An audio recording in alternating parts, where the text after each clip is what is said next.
Hey everyone, I'm so excited to have Sacha Black here today to talk about her newest nonfiction writing craft book, The Anatomy of Prose, which releases later this month on May 29th. Thank you so much, Sacha, for coming, and please introduce yourself and let us know about your books and how you got into publishing. Okay, so I am Sacha Black. Thank you for introducing me, and I am a self-published, indie-published author. I publish both fantasy at the moment, young adult, but I am moving into adult fantasy, and I also publish nonfiction, so writing craft books to help authors and writers develop all kinds of things. So I have villains and heroes, and now I've moved into the Anatomy of Prose.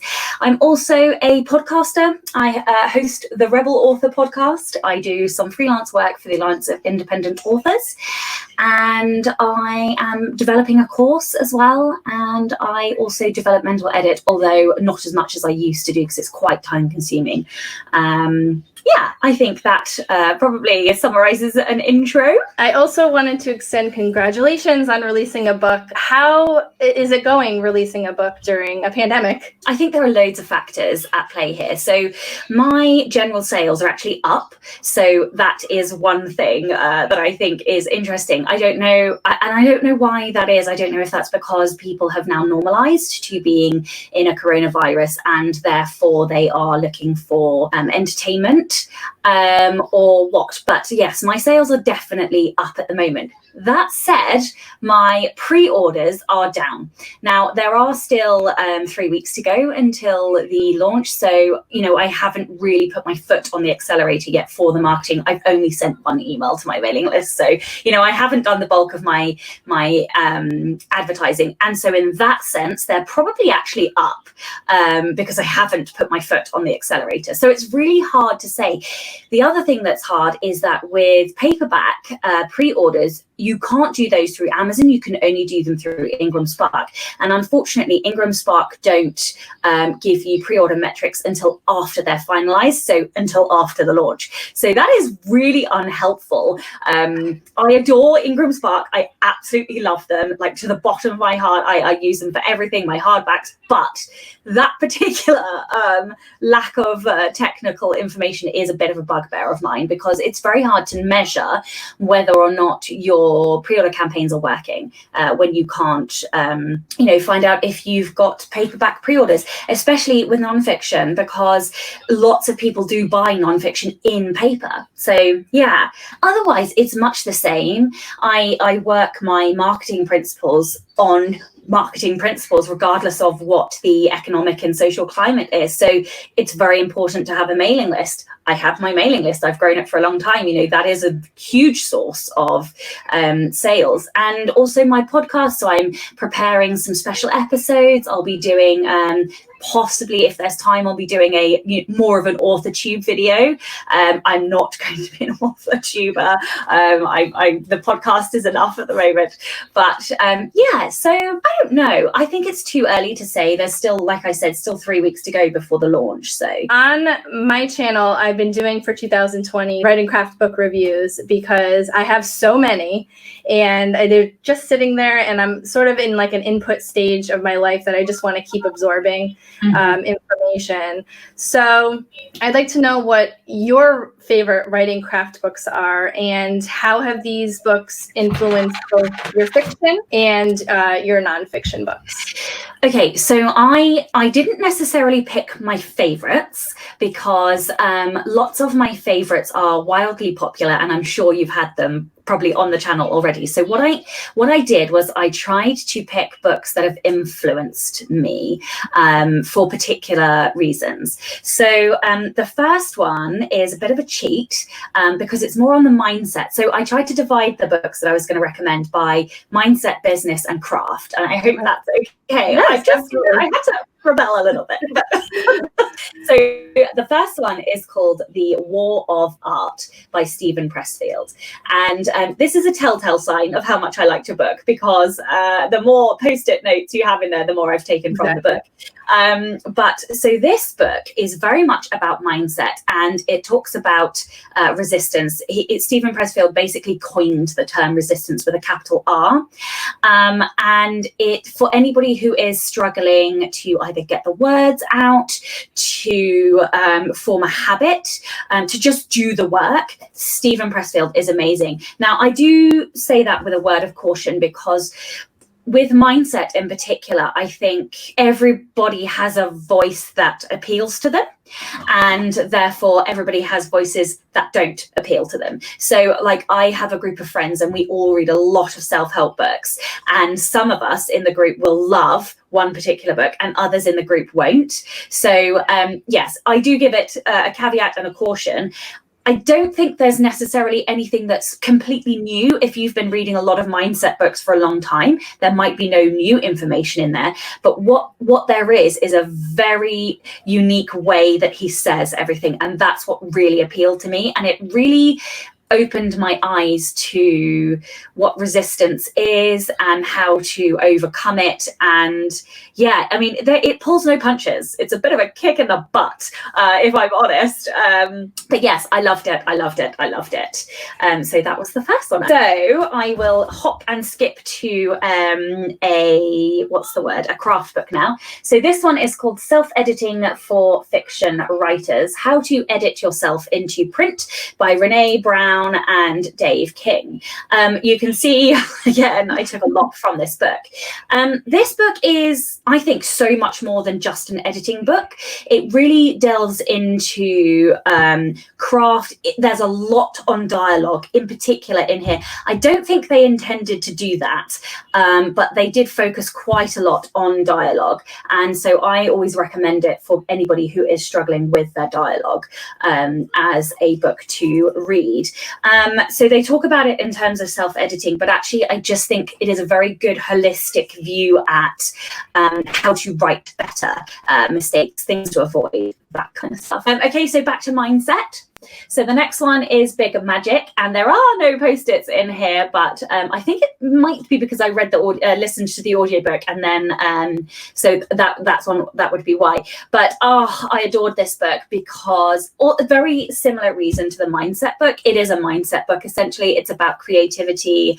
It's about fear. But what I adore about her book is the way she tells a story. She tells continuous different stories about her life, about her experiences. And the thing that I really, really love about Elizabeth Gilbert is how she talks about creativity or the muse even as a separate entity to us. And that really resonates for me because I get my stories in what feels like a very disembodied way. So it feels like I don't necessarily come up with the ideas, they come to me. And so that really appealed to me. Next, okay, I'm going to go to Business. So Business for Authors by Joanna Penn, I think is fantastic.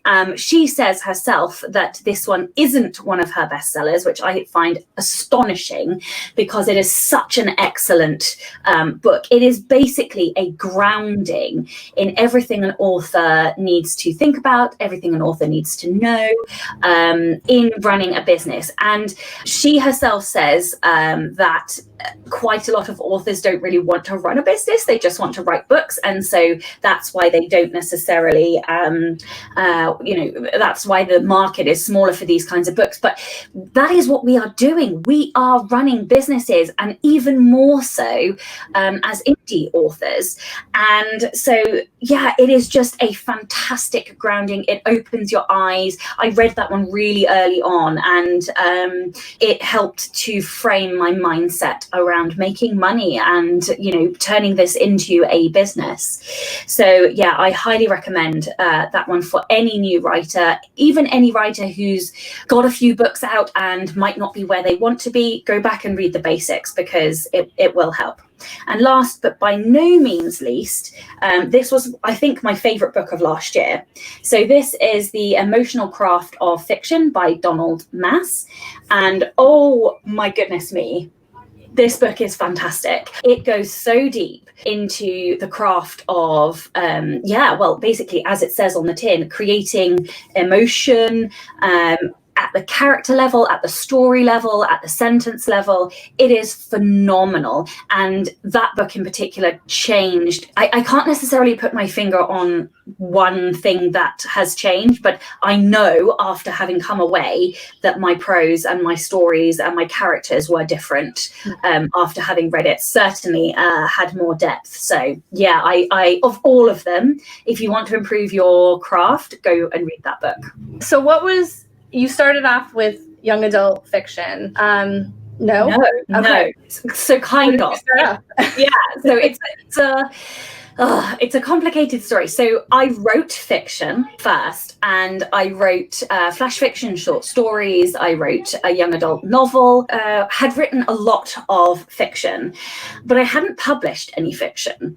And what happened was I a bit like you were saying earlier about needing input, and I have always consumed craft books. I've always consumed podcasts and anything I could possibly get my hands on to learn. But what I am is a little bit senile. And so I needed somewhere to put these lessons, and I work best when I write them down. So I started blogging the lessons that I had learnt. And basically what happened is I shared a few that were on villains, and they went kind of mini viral, and I realized that there was definitely a market for this. So I continued to research, and there weren't many books particularly on villains. So I was like, well, I'm going to write it because I've been doing all this study. And so I did, and I researched more and I wrote it, and I did it so fast. I've never written a book that fast before or again.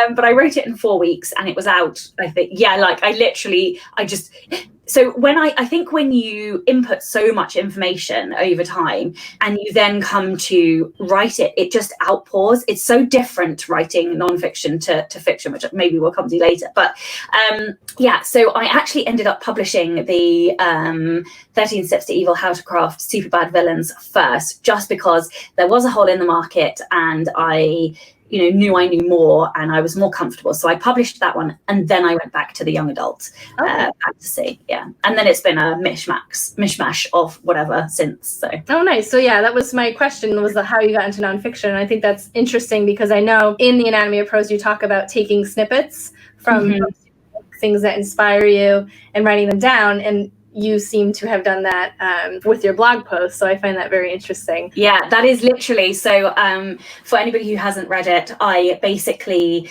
I take sticky tabs in everything that I read. When I see a sentence that is either beautiful or good description or good dialogue or bad, sometimes when it's bad too, or if it's a lesson that I haven't heard before and it's new information, I'll always underline it. Then at the end of a book, I will collate all of these sentences and I will write them up. I'll photocopy them, and then I will pattern spot. And so I will look to see whether, say, for example, most of them are dialogue quotes, or most of them are description quotes, or are they characterization. What typically happens is an author will be good at one particular thing, and I won't know that until I get to the end, but then it will be that it's mostly one type of thing that I've underlined. So then I break it down and I look at, well, what have they done with word choice? What have they done with grammar? What have they done with rhythm or flow? And from that, I can then not copy what they've done, but I can pull out and extract the tactics and the methods that they have used. And then you can then use those tactics and methods in your own writing. A very methodical approach to developing my craft. Such a practical example. I highlighted a lot in that chapter because I was like, oh my gosh, like I read all the time. So this is something I can be doing always. I do highlight in my Kindle, but I tend to just set it and forget it. I don't ever go back. So now I'm making a a point to go back and study it, I guess, in my own way versus, craft books are great too, but having that practical sense of practice, I guess, you're able to figure things out yourself and find what you specifically like. Exactly. And I think so many writers learn passively from reading, and that is fantastic. You absolutely must do that because we do take in things just from passively reading. But I think you develop faster by purposefully, intentionally practicing. And it's like the Malcolm Gladwell quote of 10,000 hours, which is always misconstrued. He didn't say you needed 10,000 hours of practice. You need 10,000 hours of intentional practice, which means purposefully trying to practice a specific thing or purposefully studying a specific thing. And so that is why I'm so anal about going back and looking at what it is that I've highlighted at the end of a book. My methods have changed a little bit now because I've been doing it for so long. I can sort of do it as I go, but I certainly needed to do that at the start. And I do still, when there are things that I think are exceptional, I will now go and put them in like a little exceptional folder for examples for the future. I'm such a geek. So you mentioned you felt there was a hole in the market when it came to 13 Steps to Evil. Did you feel that way with Hero and also moving into the Anatomy of Prose? Like, how did you start with those? So no, I didn't. With the Heroes book, it was very much driven by readers, I would say. Well, you've done villains, now you have to do heroes. And I was actually super resistant to doing it because I didn't think I could do it justice. But I did, I just, what I didn't want to do was repeat a lot of the things that I'd already said, because a lot of character development is character development regardless of whether it's a secondary character, a villain, a hero, a minor character. So that was why I was resistant to do it. But the more I researched and thought and tried to create an outline of what I would do, the more I could see an angle for where I wanted to go. And so there was very little crossover. There's a tiny bit just where I couldn't avoid it, but for the most part they are different books. But at some point I might do an entire compendium that also looks at side characters and sub characters and stuff, because I feel like I would like to look at characterization from another angle as well, but that's for another day. In terms of the Anatomy of Prose, that came from probably 3 places, I would say. So I think it's the last chapter in Heroes that talks about sprinkling the magic on your character, and it links back to the hero lens, which is basically a concept that I coined but is very well known, that the story is told through the eyes of your hero, but I take a particular view of it. And that last chapter started to look at embodying the character at the sentence level. And I very quickly realized that if I wasn't careful, I'd be writing an entire book about that particular topic. So I did take a couple of bits from that and was like, no, stop now, you're going to have a huge book. So that was the first place. I sort of felt it was brewing when I finished that book. Now, the other 2 places are what we've already talked about. So my geekery and love of deconstructing sentences. I've always wanted to share that obsession and love. And actually, funnily enough, of my advanced readers, you are the second person to have said, you have changed the way I read. And that, it literally makes me so happy, because I'm like, now I can geek out with other people. I have people sending me sentences now, and I'm like, that's such an amazing sentence. I'm writing that one down. And the third reason is because of my developmental editing, I have seen a lot of very common errors. I hate using that word, not error, just ways in which you can improve your prose, improve the cleanliness of your manuscripts, improve the characterization or description, whatever. But editing is a one-on-one relationship. If you write a book, it's one-to-many. So I can help many, many people with the Anatomy of Prose. And that book is essentially, if you read that book cover to cover and you implemented everything, you've just done a developmental edit on yourself. And that was one of the purposes behind doing that book. It will pick up so many of the things that your developmental editor will pick up. And that was part of the purpose for sharing it, because I wanted to help people improve their manuscripts and their stories and their prose. This book is enormous. Like, it is not a small book. So the fact that, every page has another thing that you could change or edit or make better, it is a lot to absorb, and I make no apologies for that. But what it does mean is lots of people will use it like a reference book, and that's totally fine. Like, you'll come back to it. It is one of those books that will need to be read 2 or 3 times before you can absorb everything, because it's a decade of knowledge and learning from me, that it's everything that I've learned over, a decade of writing. So yeah, it is a lot. And yeah, but that is why it feels like, and it wasn't me that said that. One of my readers said to me, it feels like I'm doing a developmental edit because of all of the things that you're looking at. And in a way it is. I suppose what it doesn't do is it doesn't look at story arc, because it's not about story arc, it's about prose. I definitely found a lot of things that I do want to implement. So thank you so much for writing it. How did you basically start with this book in terms of everything that you wanted to put out? Because it's a lot. And did you start with an outline or table of contents, something like that? With most of my nonfiction books, I start with a Scrivener file.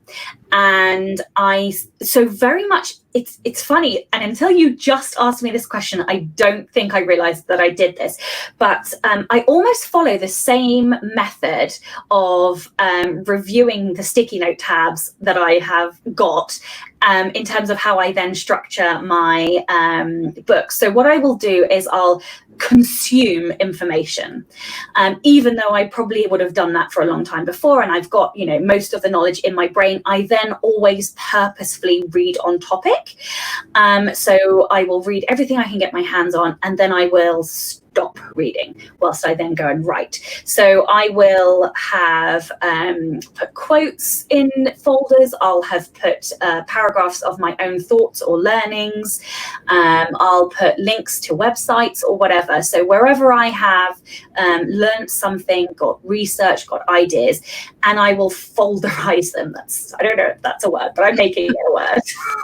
And I'll theme them. So I'll have a section for description. I'll have a section for dialogue. I'll have a section for, in my villains book, motivation. I'll have a section for mental health, whatever. And from that point, it starts to take shape, because I can see the patterns in what I've picked up, what I've started to put notes down on. I keep those documents in my Scrivener, and then I start a new section of chapters, and then I start writing, and as soon as I have used a paragraph of my notes, it gets put into a completed folder, and then I just go until I've finished all of my notes, and then when I have no notes left, the book is usually relatively complete.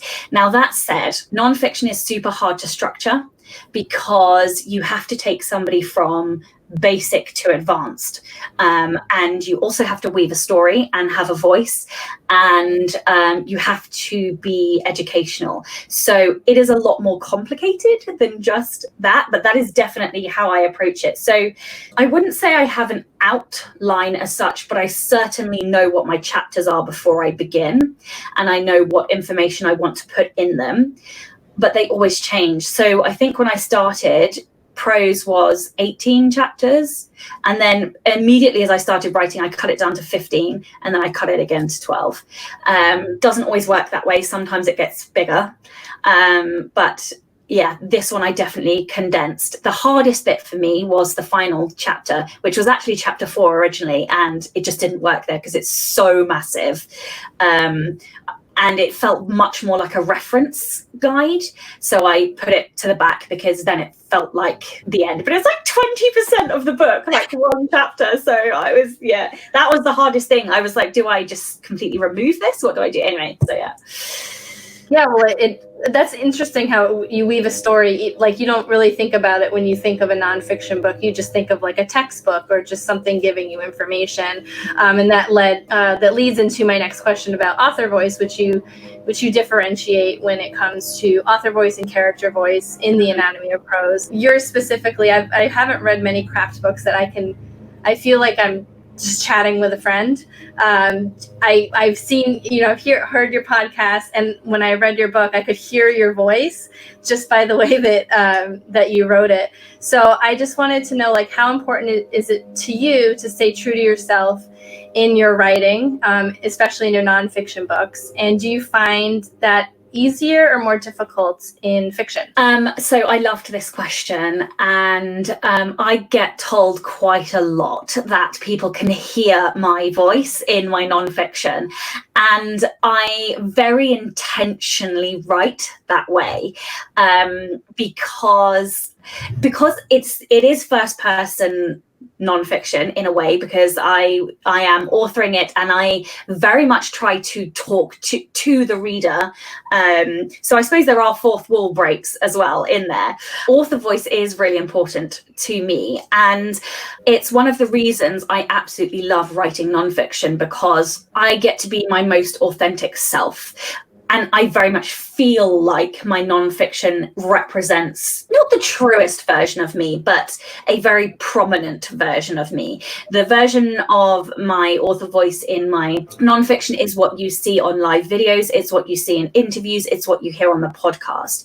And I think it's because nonfiction is me sharing my knowledge and information, so it comes directly from me. So the three things that I always try to do in my nonfiction books are to be motivational. So very much in that, here's a conversation with a friend to G you up to, you go write that book. I try to be knowledgeable, so that's why my books are always very heavily researched, and also a little bit rebellious. So I do swear in my books, and I make up words, and I use slang, and so yes, I love that author voice. Now, my fiction books, so I think this is something that writers often get confused. What is the difference between author voice and character voice? So author voice can change. So if you went and read my young adult fiction, people who know me know it's my voice and my fiction, but it is very, very different to my nonfiction. And so in a sense, it's harder to write, because with the nonfiction, I just vomit me onto the page. Whereas in fiction, you are creating a new voice. You are embodying another person, so to speak. And that character voice cannot change during the book, because they are the embodiment, their voice is the embodiment of their personality. Whereas if you look at authors, take me for example, my nonfiction sounds very different to my fiction. Now, the reason I loved this question so much is because I am having a tough time finishing my young adult series, because I want to pour more of me into it. So it's hard not to have, violent, sweary, naughty, sexy books and stories, because that's kind of who I am. But, every story, every character has a voice. And so the next fiction book I write sounds completely different to this fiction, even though it's still young adult, it's contemporary. But that is one of the reasons that after I finish that book, I will be starting a new adult fantasy series, just because I want to swear. Basically. But yeah. Nice. I don't know if that answers the question. It does. I wanted to have you talk about the difference, because it does come up in the Anatomy of Prose, between character voice and author voice, because I think, people see voice with a capital V and they think like it is their author voice, or they think it's the character voice. So I think it's important to differentiate between the two. To explain explicitly, look at J.K. Rowling and her Harry Potter voice, and you only have to look at Hermione, and as soon as I say Hermione, you hear a whiny, know-it-all, lovable character, but a school geek. Whereas if you you read her crime books, it's a completely different voice. You can still hear elements of her in there, but it's a different tone. It's a different style. It is a different genre, so it sounds completely different. And essentially, characters stay the same because, as I've mentioned, they are an embodiment of their personality. So if, for example, a character is a stuffy intellectual, they're going to use long words, they're going to use complicated sentences, and they're going to sound like that throughout. That doesn't mean the author is like that. And that's why you have so many more examples of nonfiction that sound like the way an author speaks, because it is their knowledge, their opinion on the page, and not a character who might have a completely different personality type. So I wanted to shift gears a little bit. Do you have any advice for anyone who is interested in writing their own nonfiction or writing craft book, just from your experience? The structure is the hardest thing to get right, and so don't be afraid to change it and then change it again and then maybe change it again. So that would be the first thing. Always research. If you have topics that are perhaps not your expertise area, make sure you have professionals check it. So in 13 Steps to Evil, I have a section on mental health, because quite often villains are represented with a mental health illness, and unfortunately 9 times out of 10 the writer will make the illness responsible for their actions, which is completely wrong. Mental health illness does not make you make bad actions. Being a bad person does. Whilst my background is in psychology, I have 2 degrees in psychology, I still went and got a clinical psychologist to double check everything that I was saying. So it's really important that you are credible with what you're saying. And then the same stuff that you do with fiction, make sure you have beta readers, make sure you have it properly edited. But the biggest thing that I would say with craft books is, 1, make sure you research, and 2, don't make it boring. You don't have to make education boring. Don't feel like you have to write in a certain voice or a certain professionally, formally. You do not. When you write nonfiction, be your most authentic self, and you will find selling it much easier. With this book too, you were talking about like sort of the reference part of it. You do have a list of resources for the book on your website, and also a workbook. I just wanted to know how you went through the process of developing all of these supplemental things to the book, and their particular significance based on, what was the significance of the website versus the workbook.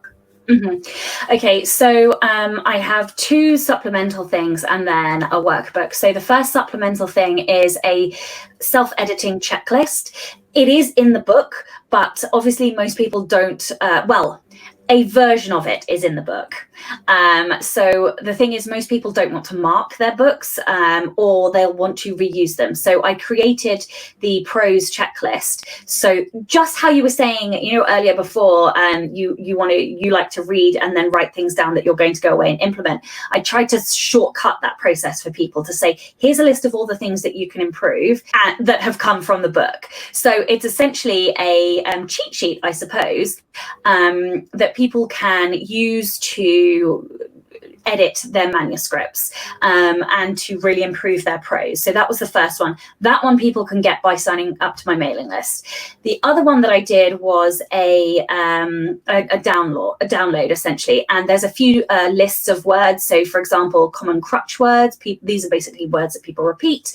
Lists of cliches and verbs that are stronger. For example, I haven't done loads of them, but I've just done a few just to give people an idea of what to look for. And then other things that I put in the download were things like links I'd mentioned, because it's really hard to lift a link out of a book. So I wanted to give it to people in a list. And then also reading list, because I always write down recommendations from books and then I lose them because they're in the back of books. And so I was like, if I pull them out and give you a recommended reading list, then people can go away and go read the reading list. So that was the purpose of doing that one. And that one anybody can get just by reading the book. The workbook goes back to what I was saying earlier about intentional practice. And I am a very firm believer in, yes, passively reading and passively absorbing information is really important, but just as important is putting that into practice, because if you do not practice the things that you are learning, you are not actually going to get better. You know, one of the only ways to get better at writing is to write. And so I create the workbook. So there are actually workbooks for each of my nonfiction books. The next nonfiction book I produce won't have one, but it's because it's a very specific thing. But I create them and I go back in the chapters and I come up basically with questions and exercises that will help people to reflect on that particular exercise or literary tactic. So I very much don't like to preach about what is right or what is wrong or how your voice should sound. So that's why there are sections in the workbook for you to reflect on your opinions on what you've written. So it's basically to help people put into practice what they have learned. Do you find having a download on your website, would you go back and update it throughout the years, or if you remember anything, do you think that's a good way of doing it versus having something concrete? So I probably won't change the self-editing checklist unless I do a second edition of the book. The resource download won't change unless I put more links in the book, because they are what they are. What might change, in fact will change, are my reader magnets. So at the moment I have a cheat sheet. I think it's like a 17-page cheat sheet to help you improve your villains, which is my current freebie when you join my mailing list. In fact, there's two of them. I just only advertise one and then I give another one. But they are old and they are still good and excellent, but I would like to do something different, just to mix it up. So yes, those cheat sheets and freebies, they do change. And so those do change. But I think with the book, unless I do another edition, I can't see any need for them to change, unless, like, for example, one of the links expires or something and I need to update it. But yeah. It seems like you have a lot going on, and I like the idea of a second edition of the Anatomy of Prose. I vote for that. Yeah.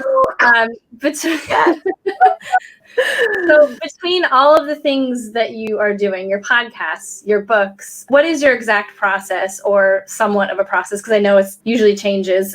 Mine always change it for like tracking your goals and keeping to a schedule that you can work on. Oh, it's a hard question. I don't necessarily feel like I have that nailed. What I do know is that naturally I am a person who likes to have too much on their plate. I sort of thrive when I have one or two too many things to do for the amount of time that I've got. So I'm naturally in chaos, I would say. But there are methods and things that I'm doing. So what I found is that setting annual goals doesn't really work for me. It's too long and I lose sight of where I was, my plans change, and I just lose focus, or new exciting opportunities come up. So I have found setting quarterly goals, which actually I only started doing because of Jenna Moresi. So yeah, I now set quarterly goals, and this quarter I've been using the Clever Fox planner, which has just been fantastic. Quarterly goals is just long enough that you can achieve something solid in 12 weeks, and short enough that actually not too many plans change in that time period. So that really helps. The second thing that I do is I break up my day, and I try to always do the important work first, be it editing my own work, be it creating my own work, be it creating my course. I'm doing a prose course to go with the book, or eventually when I start recording audiobooks, I will also do that in the morning. In the afternoon, I then do client work, I do interviews, I do business work, so admin, marketing, advertising, all of that kind of stuff.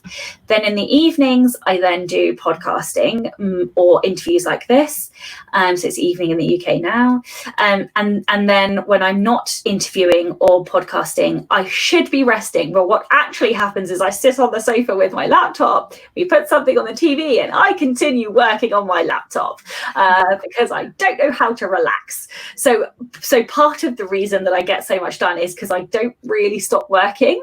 I'm a complete workaholic until I crash and burn, and then I'm like, okay, I have to take a day off, and then I get really itchy by like the end, by about 4 o'clock. I'm like, oh, I need to do something. But yes, or I'm training or whatever in the evenings. But yeah, so the biggest change I have seen in my productivity is doing quarterly goals. And I was so resistant to that as well, because I was like, how's that going to make a difference? Oh my goodness me, it makes such a difference. Because then you have the freedom to like change your plan later in the year. And also there is only so much you can do in a quarter, and therefore you must reduce the amount of goals that you've got, and therefore it keeps you more focused. So what is coming next from you? I know you have a lot of goals you're thinking about, but in terms of your next book or your next big project? In typical Sacha fashion, I have about 8,000 things on the go. So immediately I will be doing the course. I've started developing the course. I'm pulling together all the slide decks at the moment. That's so good. I'm so excited. But I basically had a consult with my friend who's a teacher, and she helped me to structure them in a really good way. That's the only, it's very different teaching in a book than it is teaching in a course. So she really helped me, and we've got something that I'm super excited to share. So the course is the first thing. I am also working on a couple of nonfiction books in a collaboration that I can't talk about at the moment, but I'm very excited for those. I will be going back to my young adult fantasy series. I've got a book that's 75k, so it's almost done. I just need to get it over the line, and there's a whole lot of nonsense in my brain that stopped me from finishing that book. So I need to go back and finish that one. And then after that, I am actually going to spend a little bit of time just doing finishing small jobs. So like I have an exclusive epilogue I want to have as a reader magnet for my fiction. I have to update my autoresponders and my reader magnet for my nonfiction. I've got a prequel that needs writing. I need to write this mini nonfiction book I mentioned earlier. So like so many things. And then also the audiobook for the Anatomy of Prose and the other two, but that won't happen until we move, because I am building an audio booth in my office. That's really fun. Yeah, I cannot wait. When you were mentioning the course, we were talking about certain narratives when it comes to, or flow when it comes to writing nonfiction. Is there a similar type of flow in a course that's different? Yes. So interestingly, that was one of the things that because I gave my teacher friend the book and said, how do I convert this from what it is into something more, not necessarily more, but different in a course. I actually think the book is in 3 or 4 pieces. So some of the early stuff about learning how to learn and voice, I think is a beginner's intro. So I will probably do that as a freebie course. And then there's what I like to think of as the meat and bones, which is a lot of the middle stuff, and then some of the last chapter, so some of the devices in there.